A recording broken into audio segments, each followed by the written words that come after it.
Dear students, आज हम पढ़ रहे हैं क्लास 8 की हिंदी की बुक बसंत का अध्याय 2, जिसका नाम है लाख की चूड़ियाँ। इसके लेखक है कामतानाथ जी। बुक में यह अध्याय काफ़ी बड़ा है, इसलिए मैंने इसे छोटे रूप में आपके सामने प्रस्तुत किया है, तो आप इस कहानी में इसका सार पढ़ सकते हैं।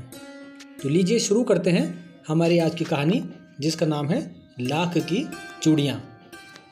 एक गांव में बदलू नाम का एक चूड़ियाँ बनाने वाला मनिहार रहता था। मनिहार जो चूड़ियाँ बनाता है, सब उसे बदलू काका कहकर पुकारते थे। लेखक भी जब भी बदलू के पास जाता तो बदलू उसे रंग बिरंगी गोलियाँ बनाकर देता। बदलू का मकान कुछ ऊंचे स्थान पर बना हुआ था, जहाँ पर पुराना नीम का वृक्ष लगा था। उसी वृक्ष के नीचे बैठकर बदलू लाख की सुंदर सुंदर चूड़ियाँ बनाता रहता था। आग की भट्टी में वह लाख पिघलाया करता और मुलायम होने पर लाख को पतला करके चूड़ी का आकार देता था। बदलू अपना कार्य खाट पर बैठकर किया करता था। वह बीच बीच में हुक्का भी पीता रहता था। लेखक का अधिकतर समय बदलू के पास यही देखने में बीतता था।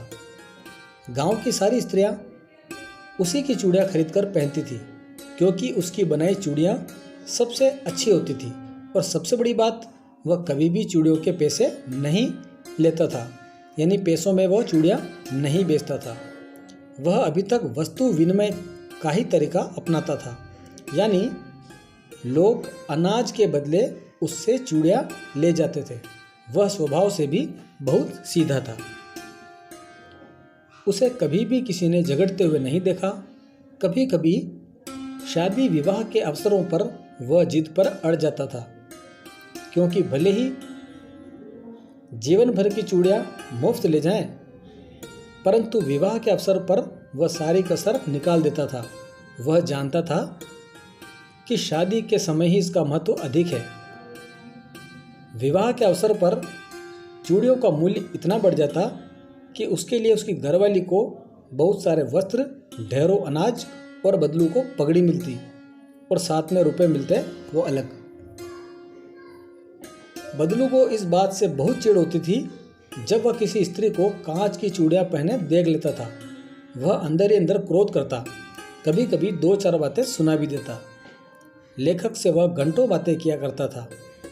पढ़ाई के बारे में पूछता, घर के और शहर के बारे में भी पूछता। लेखक उसको कहता कि शहर में तो सब इस तरह कांच की चूड़ियाँ पहनती है, तो बोलता कि शहर की बात अलग है, वहाँ तो बहुत कुछ होता है।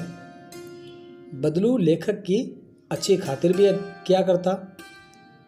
उसकी गाय के दूध की मलाई हमेशा बचा कर रखता, और आम की फसल पकने पर उसे रोज 2-4 आम खाने के लिए भी देता था। लेखक हर गर्मी की छुट्टी में अपने मामा के यहाँ आता और 1-2 महीने रहता और वापस स्कूल खुलने पर चला जाता।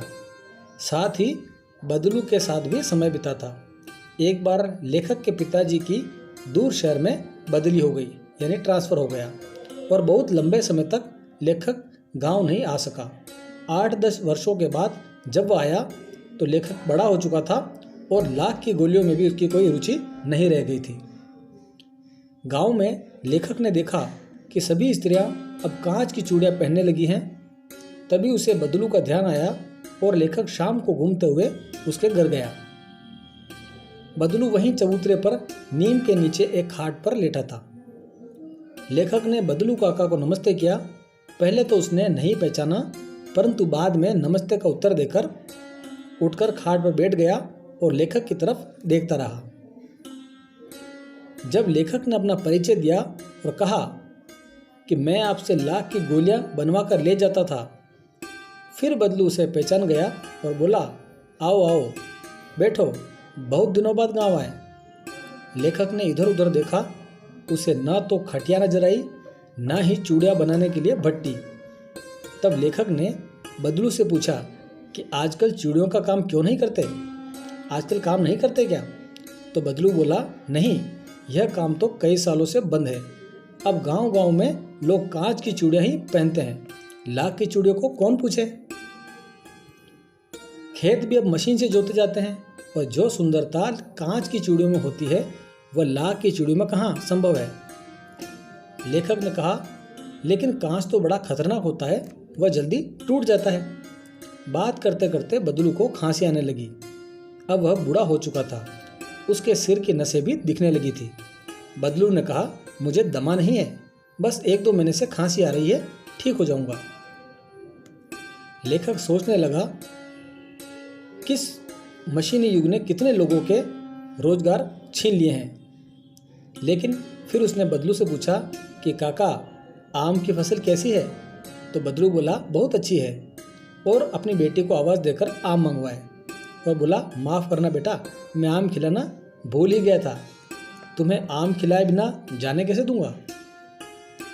बदलू की बेटी रज्जो जब आम लेकर आई तो लेखक ने देखा कि उसके हाथों में लाख की चूड़ियाँ बहुत सुंदर लग रही थी। तब बदलू ने कहा, यही आखिरी जोड़ा मैंने बनाया था जमींदार की बेटी के विवाह पर, और मुझे रुपए भी दे रहे थे, परंतु मैंने चूड़ियाँ नहीं दी और कहा, शहर से ले आओ। यह सुनकर लेखक को बहुत खुशी हुई कि बदलू ने हार कर भी हार नहीं मानी थी। उसका व्यक्तित्व कांच की चूड़ियों जैसा नहीं था कि आसानी से टूट जाए। इस प्रकार यह कहानी समाप्त होती है। इस कहानी को विस्तृत रूप में आप अपनी बसंत बुक में भी पढ़ सकते हैं। आपको अगर कहानी पसंद आई हो तो हमारे चैनल संस्कार गुरु को लाइक और सब्सक्राइब करें। धन्यवाद।